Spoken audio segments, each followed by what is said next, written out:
2022 is here and the finish line is in sight for World Cup qualifying in just a couple weeks. The United States men's national team will reconvene. And after these 3 games, which we'll flash real quickly for you, January the 27th against El Salvador, that will be in Columbus, Ohio. January the 30th at Canada in Hamilton, Ontario. February 2nd against Honduras. That will be in Minnesota. After those 3 games, just 3 remain. And then you can start preparing for the World Cup and we can all go, ah, woo! Get excited. You've got to finish the job. Because one bad result in these 3 games, and the United States could find themselves in a perilous position. They're not going to finish worse than 4th, but you don't want to even think about finishing 4th and have to deal with a qualifier. That would take a lot of wind out of the sails. So what is a bad result? For starters, losing at Canada is not a bad result. I know that's shocking. We never would have said that. But Canada's been great at home. They beat Mexico. They're going to be playing. Have you checked out the weather up in Ontario this month? It's frightening. I mean, -8, -10. Don't even look at the wind chill. Remember, you're off a lake there.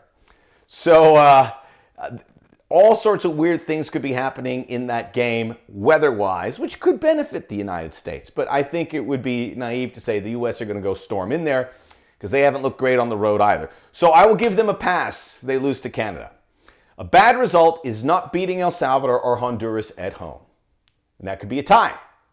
You can't drop any points. You've got to get a minimum of 6. 6. You walk out of here with 6, you're qualifying for the World Cup.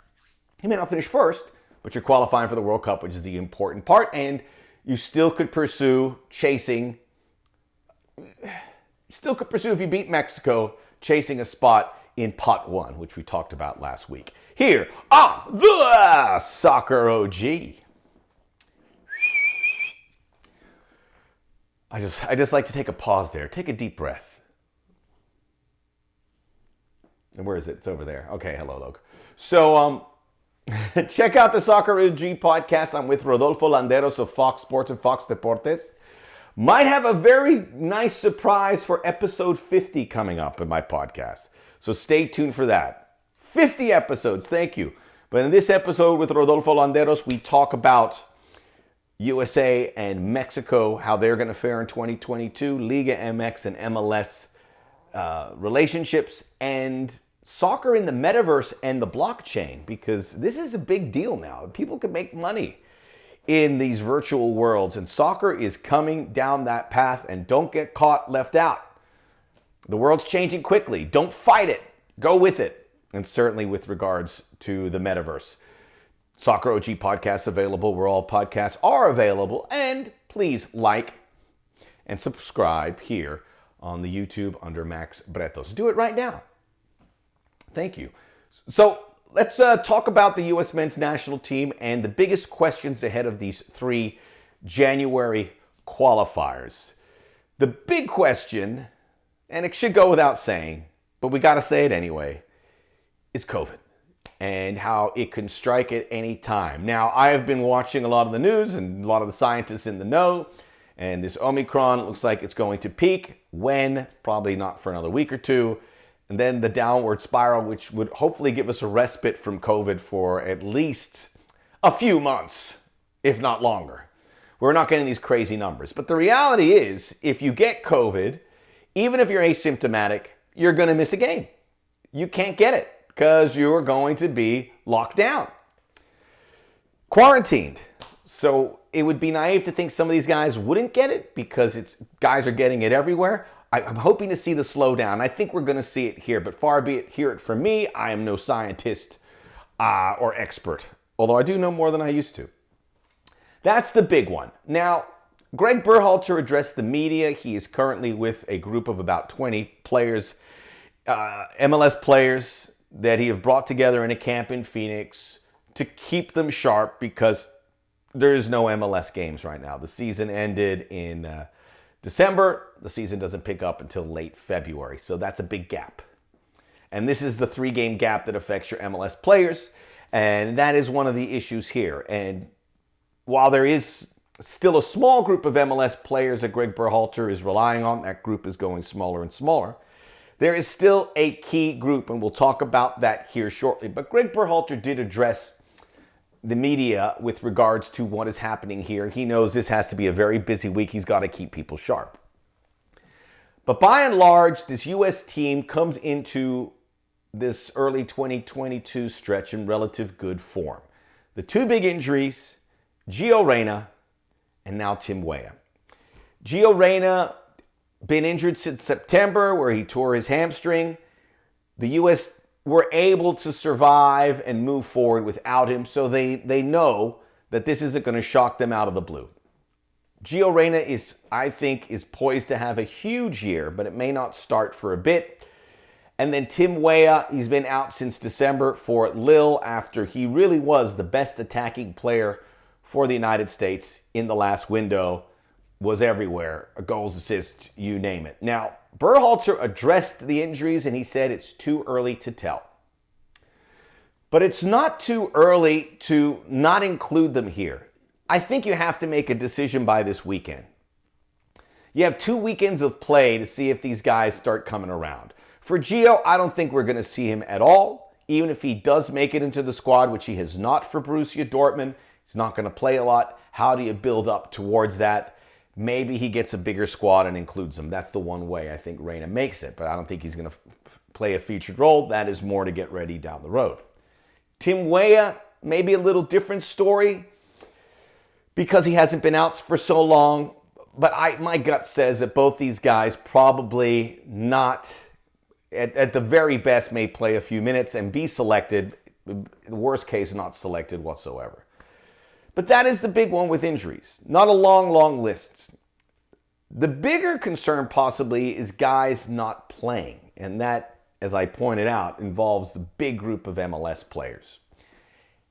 And there's some key MLS players right now that you need to get minutes that there's no real replacements for. And 2 in particular.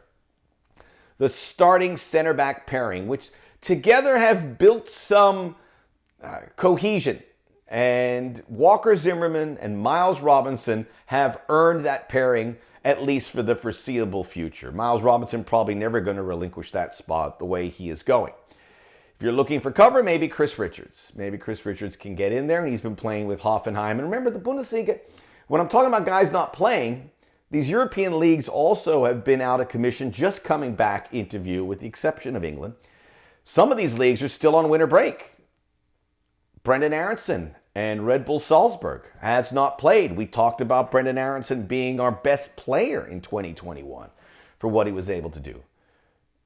Brendan Aronson was asked, Berhalter was asked about Aronson. He goes, he has not played recently. That's concerning when you put Aronson on top of Weah and Reyna, because they all play in those kind of similar positions. Not so much Reyna, but still in that boat. So that list starts to grow.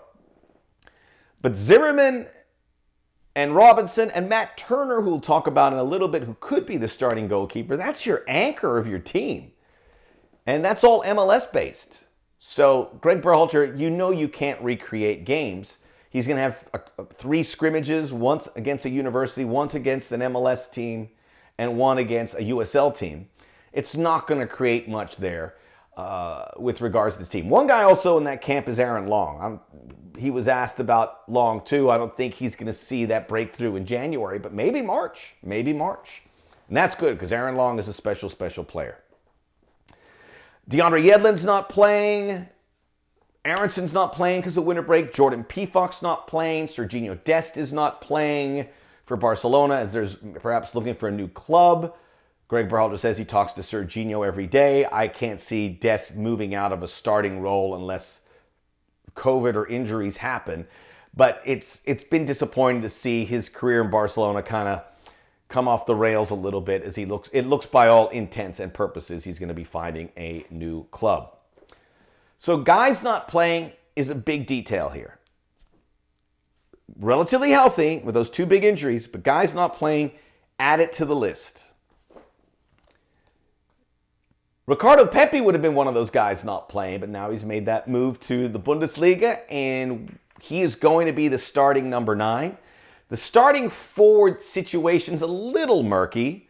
You have Daryl Dike in addition to Pepe. Dike's making a move. I'll talk about him in a moment. Josh Sargent's really off the grid. Jordan Pefok's not playing. Jossie Zardes is with that MLS group in Phoenix, probably going to be in the mix here. But where do the goals come from? I am thrilled that Ricardo Pepi is with Augsburg. He made his debut this past weekend, played half an hour. Those games are better than playing in a camp in Phoenix, 1,000%. But will he start this week? He has 2 games, and so does Daryl Dike. Ricardo Pepi has 2 games.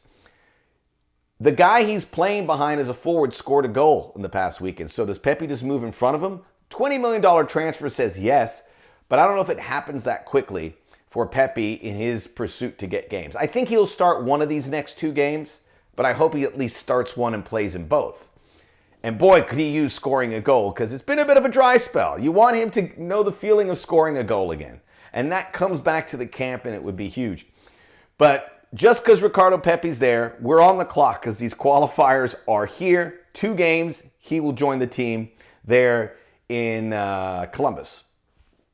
Daryl Dike has a game this weekend, and he has another game the following weekend. Would be great to see him make it into the squad in some way, shape, or form. I don't see him starting either game. If he does get some minutes, maybe he gets a flyer here from Greg Berhalter. But this is a huge move for him. It'd be very interesting to see him. We can all sit there and watch these guys play on the edge of our seat like, ooh, just get into it, right? Because we're taking this all back to the national team. So that's a minor concern, but a concern nonetheless. You want these guys to be sharp. So a big weekend for both those guys. Goalkeeper. Don't think there's a question here. And this goes against what I've been saying for the longest time. Matt Turner is a remarkable goalkeeper, and I have a lot of faith in him that he still could be the number 1 here for this team. However, he is getting less playing time right now, because he plays for MLS, than Zach Steffen, who actually got a game in the FA Cup. And there will be more FA Cup games. But he is in the throes of Manchester City. He was the starter at the back end of 2021 for the United States. He will be the starter for 2, if not all 3 of these games. That's the way it works. Steffen is the flavor of the month right now. He should be the guy in goal. The questions continue now for this U.S. men's national team, but there's still a lot of good news. There's a lot of good news. The midfield is rock solid, led by Weston McKennie, who is playing his best professional football in his career.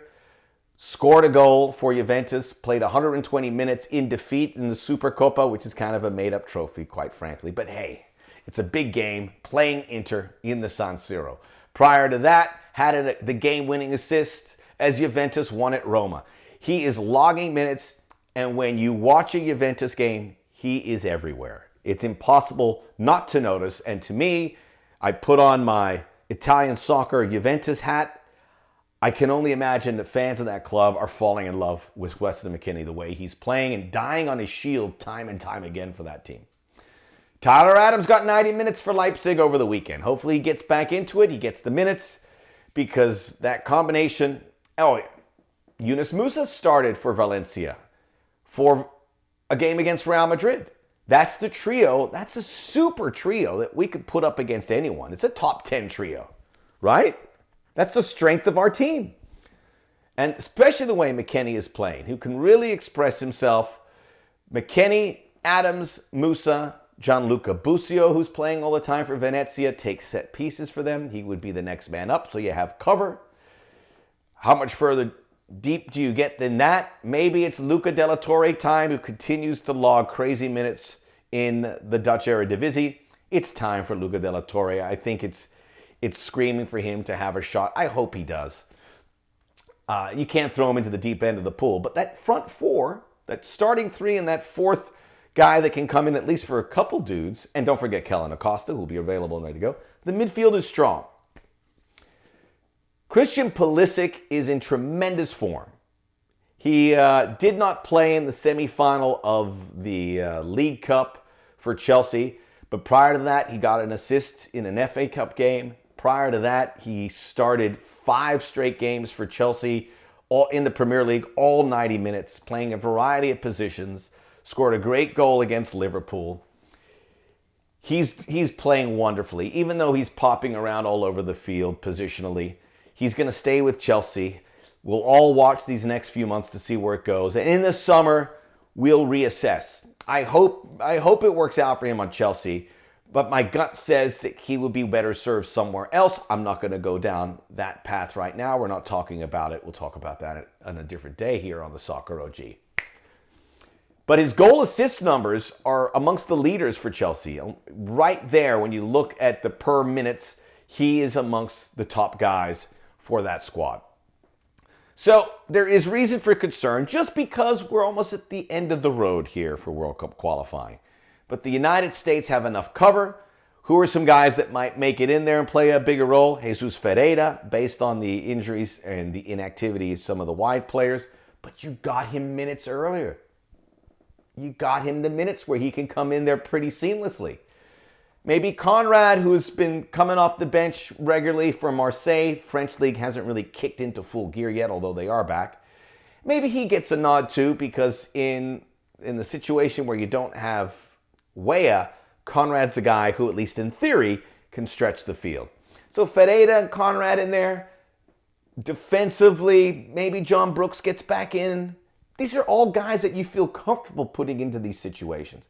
So no reason for alarm, but let's face it, you got to win the 2 home games. We'll preview these games a lot more as we get closer to them, and we got some big news as well. I just don't want to let it out because I haven't confirmed it all yet, but we will be all over the place to cover it for you. Follow the Soccer OG around the U.S. men's national team and everything around the beautiful game. We watch it all. Please like and subscribe. We'll see you soon.